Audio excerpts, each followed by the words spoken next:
This is a story about Thomas, based on the Railway series by the Reverend W. Awdry, and read aloud by me, Chris Richardson.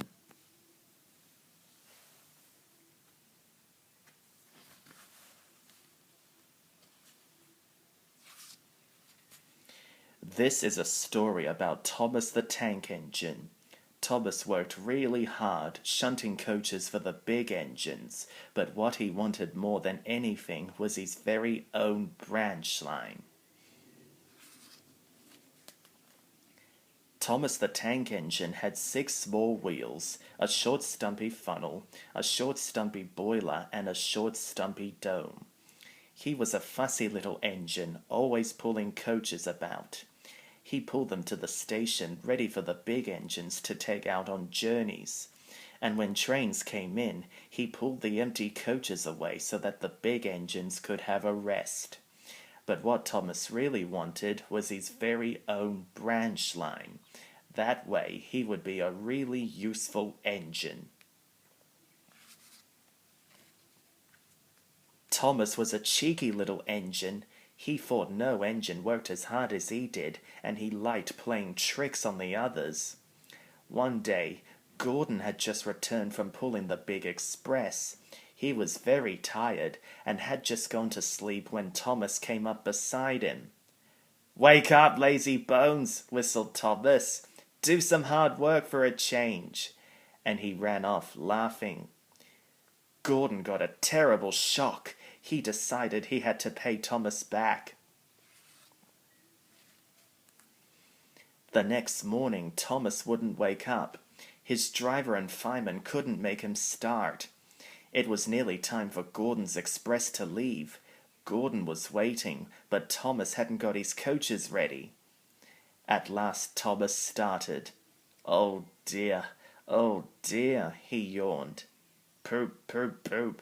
Hurry up you," said Gordon crossly.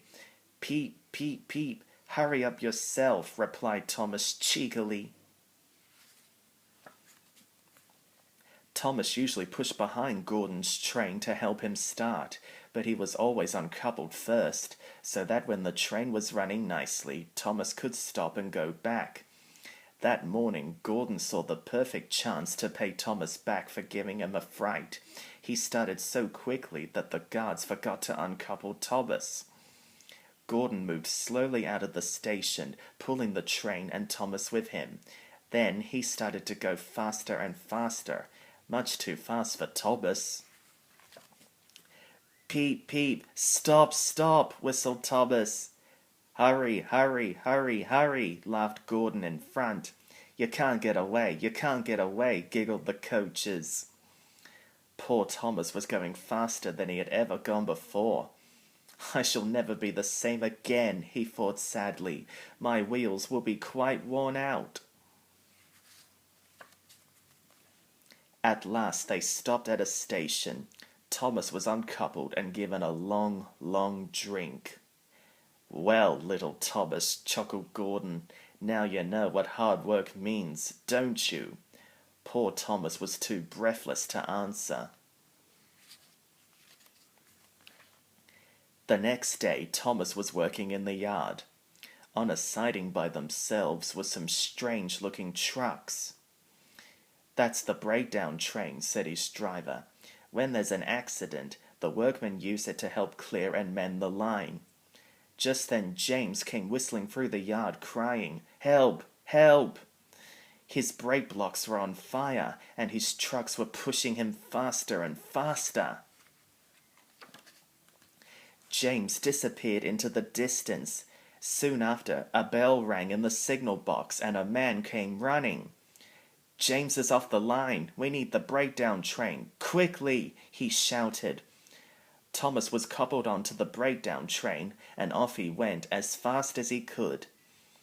"Bother those trucks and their tricks," he said. "I hope James isn't hurt." They found James and the trucks at a bend in the line. James was in a field with a cow staring at him. The brake van and the last few trucks were still on the rails, but the front ones were piled in a heap behind James. James's driver and fireman were checking to see if he was hurt. "Don't worry, James," his driver said. "It wasn't your fault. It was those troublesome trucks." Thomas pushed the breakdown train alongside James. Then he pulled the trucks that were still on the line out of the way. "Oh dear, they groaned. Serves you right, puffed Thomas crossly. As soon as the other trucks were back on the line, Thomas pulled them away too. He was hard at work all afternoon. Using 2 cranes, the men put James carefully back on the rails. He tried to move, but he couldn't, so Thomas pulled him back to the shed. The fat controller was waiting for them there. "Well, Thomas," he said kindly, "I've heard all about it, and I think you're a really useful engine. I'm so pleased with you that I'm going to give you your own branch line." "Oh, thank you, sir," said Thomas happily. Now Thomas is as content as can be. He has a branch line all to himself, and he puffs proudly backwards and forwards from morning till night with his coaches Annie and Clarabelle. Edward and Henry stop quite often at the junction to talk to him. Gordon is always in a hurry and does not stop, but he never forgets to say poop, poop, poop to Thomas, and Thomas always whistles peep, peep, peep in return.